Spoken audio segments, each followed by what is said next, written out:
Hello everyone, and now welcome to game number 3 in the series between 120 and Fly. Game number 3 taking place here on Twisted Meadows, as we have seen, really high level play from both 120 and Fly. Judging by pure skill though, I will say that 120 seems to be a little bit sharper at the moment. Fly was able to get a little bit of a lucky break in game number 2, and we'll see how he'll perform on a map that he doesn't get to choose. Turtle Rock, generally known as a orc-favored map by many players, as we are getting underway. Fly spawning over here on the top right-hand side of the map at the 2 o'clock position. Meanwhile, 120 spawning as the pretty in pink undead over here on the top left at what I'll call the 10.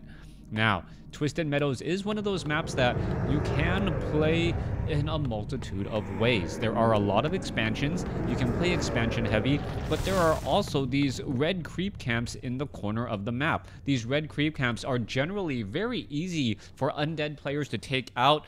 You're able to use gargoyles to really take down these red dragons, while you also have some ground units and ghouls on the ground here. We'll see if that even does come into play.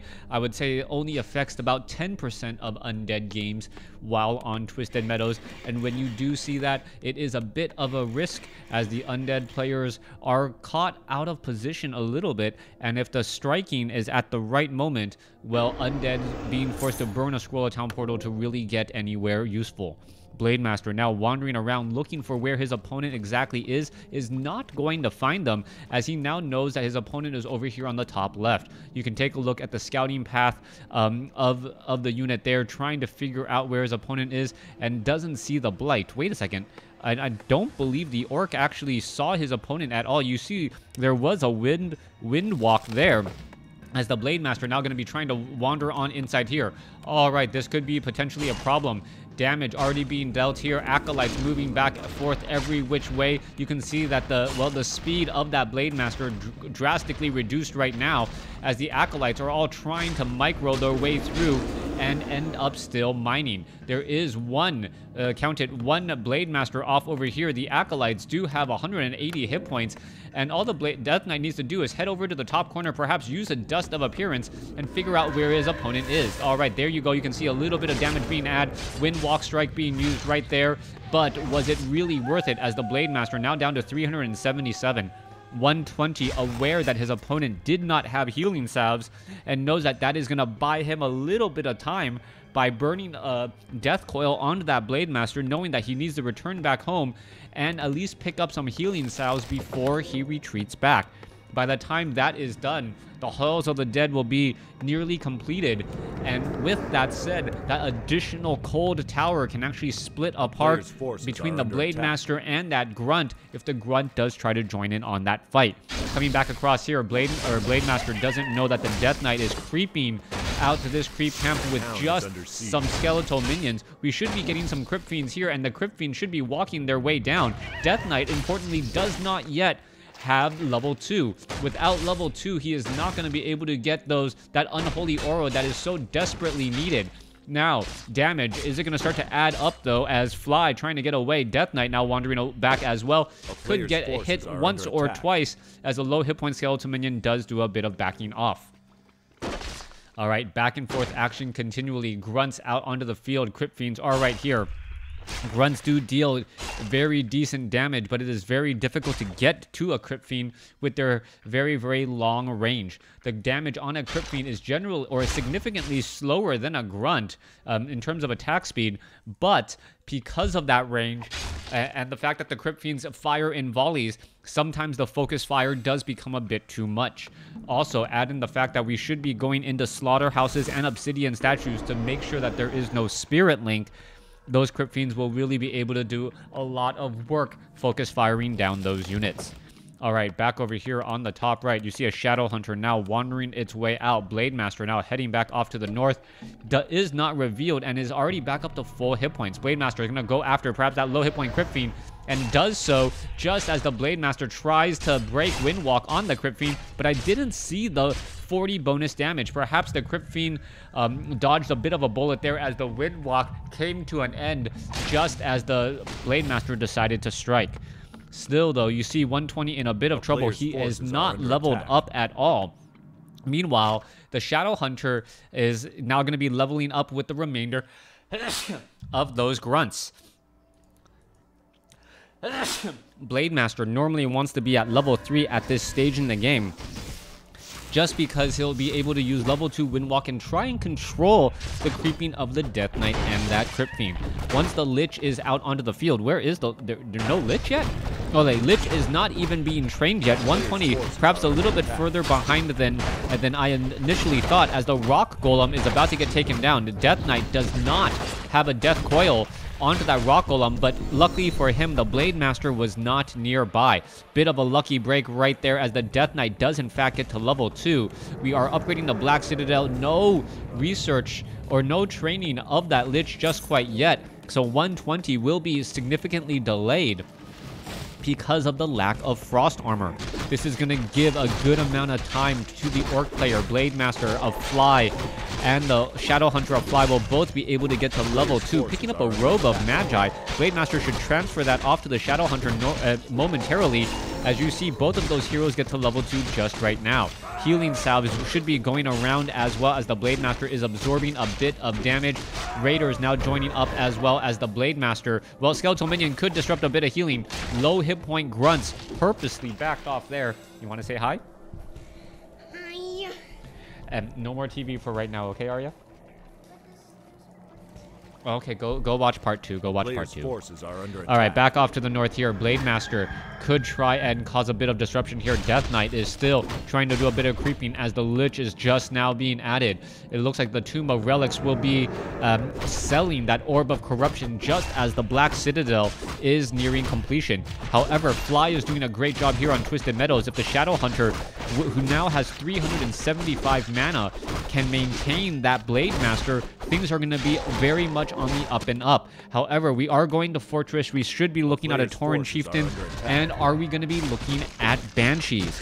Banshees, with the introduction of Banshees to start trying, Sacrificial Pit, start trying to cause a bit of curses to slow things up. That does cause a bit of a problem, as the Raider could try and get down and ensnare. Oh, ensnare straight up onto the Crypt Fiend, as the damage starts to add up onto that Raider. That Raider, well, -4 armor right now, taking a bit of bonus damage, as that Orb of Corruption does come to an end. A player's forces Blade are Master under attack. still running back, still trying to do a bit of creeping. Everyone is doing tactical calculations in terms of trying to gain experience. Oh, there's a quick Hex right there. There goes one unit, as the Gloves of Haste is picked up by the Blade Master. Blade Master does not have Orb of Lightning, but very difficult to try and time that, as the Death Knight now ends up getting surrounded. Oh my goodness. Oh, how did you mess up that surround? Death Knight is now going to be running back into a corner right now, as you see Death Coil now going across. All right, Death Knight down to, 581 hit points after the Potion of Greater Healing. Shadow Hunter, is he going to use, yes, the Hex just in time? Is he going to use a Healing Wave? Is he going to be able to get away? Down he goes. Level 3 on the Death Knight. Wow, the Hex does not work. Healing Wave on cooldown, and what looked like certain death for Fly now, or a certain death for 120, turns into a great comeback by 120, as the Death Knight is now back up to, regenerating those hit points from that Obsidian statue, +3 armor. Lich is doing a great job with double Gloves of Haste. That faster attack speed definitely factoring into the death of a Shadow Hunter. Shadow Hunter should really be using a healing salve on himself right about now, instead doing it on a Kodo Beast. Fly has to be absolutely kicking himself, knowing that the Crypt Fiend is currently revealing the location of this Kodo Beast. Just adds a little bit more insult to injury. Blade Master now heading back off to the north here. You can see the Tauren Chieftain is being added as well. Blade Master, is he going to be able to steal that item? That is going to be a big question. No stealing of the item at all. But could it try and steal some of this here Obsidian statues? Blade Master decides against it, as we now see the Tauren Chieftain sitting at level 1, does have double clarity potions, should be giving those to the Shadow Hunter as well. Shadow Hunter is very low on hit points, should really be using those clarity potions and healing potions here in just a moment, taking far too much range damage once again. All right, there's the clarity potion, there's the healing salve, as the Raider does get taken out. Meanwhile, Blade Master trying to keep tabs of the army. Blade Master sitting at only +8 damage, as the Shadow Hunter sitting at, 110 mana and counting. Where is the Robe of the Magi? Robe of the Magi given to the Tauren Chieftain temporarily. Frost Armor, as we now see a bit of a surround here. Lich could be in trouble. Where's the Death Coil? No Death Coil, as Fly now doing a great job once more. All right, a bit of a chase. Speed Scroll. Are we going to see... Well, oh no Healing Wave quickly onto that Raider right there, as we are now looking where that Raider can get healed back up against. Again, Shadow Hunter sitting at level 3. No wand, no charges used on that Wand of Mana Stealing just quite yet. And what I'm wondering is if the Tauren Chieftain will eventually give that Robe of Magi back to the Shadow Hunter once the Shadow Hunter is back up to full mana. That is like using the Moonwell trick as well. That 6 + 6 intelligence is in fact a very, very large amount of mana. I believe, 75 mana. That's an additional Hex or a Healing Wave occasionally, as the Forest Troll Warlord is taken down. Wow, Orb of Darkness now given to the Blade Master. Blade Master has a way to attack the air and summon some skeletal minions as well. That is a double-edged sword though, as the Destroyers will be able to devour magic, get mana, and heal hit points when devouring those skeletal minions. All right, heading back off to the north here, you can see, wow, a bit of a risky maneuver here. Death Knight going after the Rock Golem creep camp just outside Fly's base. Death Knight does have a Scroll of Town Portal, so he will be able to get away very, very easily. I do not believe he's been scouted out yet, as more and more action coming in. Shadow Hunter is in position. A Robe of Magi was, in fact, transferred back to the Shadow Hunter, who now has 570 mana. All right, let's take a look at what's going to be happening next. Is there a Shade down here? Yes, a Shade is keeping track of everything that is going on. There is also a Pocket Great Hall on that Blade Master. An expansion could be underway here in just a moment, and a ninja expansion could be the difference between victory and defeat again. Ogre Magi now going to get taken down. Claws of Attack +9 with a Tome of Intelligence. Really, really great use there, as the Pocket Great Hall used at the starting location. Wow, talk about a head fake there. That is a true ninja expansion. You clear out an expansion with a Shade following you, and then you build the expansion spot somewhere else. Blade Master now at +32 damage, with the help of a Kodo Beast, and also Endurance Aura allowing him to attack faster. That is going to be a very, very big deal here in just a moment. Shadow Hunter should perhaps give the Robe of Magi to the Tauren. Oh, is he going to use the potions? Yeah. He should drop the Robe of Magi, use the Potion of Mana, and then pick it back up again. That would actually give him more mana once more, as we are now looking at where that Blade Master is perhaps heading off to. All right, all of the easy-to-reach creep camps have pretty much been cleared out, save for one. There's one creep camp here and one creep, or a little bit of this creep camp left. Forest Troll Trappers, and that is it. Blade Master keeping track, sees the Lich has reached level 3. Death Knight is at level 4. Dark Ranger is at level 2. 120, somehow able to get some additional levels very, very fast on all of his heroes, as we're looking at probably close to a 60 supply army coming in from both sides. 56 over 80 right now. Purposely mined up a good amount of gold before finally making a move out. What is happening here? This is still all a bit strange. Blade Master now running back around, trying to keep tabs on that army. You can see there is a destroyer up in the air. Are we getting... Yes, there is an Orc Burrow, and the additional economy is definitely helping. What's happening over here? Skeletal minions of 120. Where are skeletal warriors just now trying to back off here? Blade Master perhaps knows that his expansion has been spotted, needs to get away, as the units are now going to be making a bit of a play down across here. All right, all of these lesser dark minions just making their rounds off to the north. Tauren Chieftain is in position. Where are these units all going to be traveling to next, as we do have Endurance Aura level 1. Blade Master going to be coming in from the back, going after some creep camps here, so just a little bit of extra bonus is going to go a long way as the Tauren Chieftain now trying to make its rounds in. He will most likely get silenced here very, very quickly. Raiders, Forest Troll, or Troll Berserkers now being added in as well. Very high damage, and here we go. Damage, Frost Nova, Raider quickly getting taken down. Ensnare not even going down there as the Obsidian Statue now taking a bit of damage. Tauren Chieftain, perhaps he's the one with the Orb of Darkness. No. Is it given to the Shadow Hunter or was it sold? I believe it could have been sold just because you do not want to give your opponent easy targets to Destroyer, Devour Magic. Kodo Beast now trying to get away. All of the Kodos taking far too much damage. There it goes, but the Obsidian Statues are also critical and key as well as they are getting taken out. 120 doing a great job. This is not as much of a... Well, this is still a very, very dicey spot for Fly, but not the sheer dominance that we saw in game number 1. Tauren Chieftain does have a 1 of mana stealing. Is he going to be able to finish off more units? No, Death Coil at just the right moment. Tauren Chieftain could try and stomp again. Is he going to be able to take down anything? There it goes. There goes a stomp, stepping on the Spider Crypt Fiend just like he was a bug. Continuing this fight, once again, Wind Riders are going to need to back off here. Supply count 46 over 80. The gold, you got to remember, gold is definitely in favor of Fly right now. Meanwhile, economy is in favor of 120. All right, are we going to see an engagement here? Ensnare onto the Death Knight.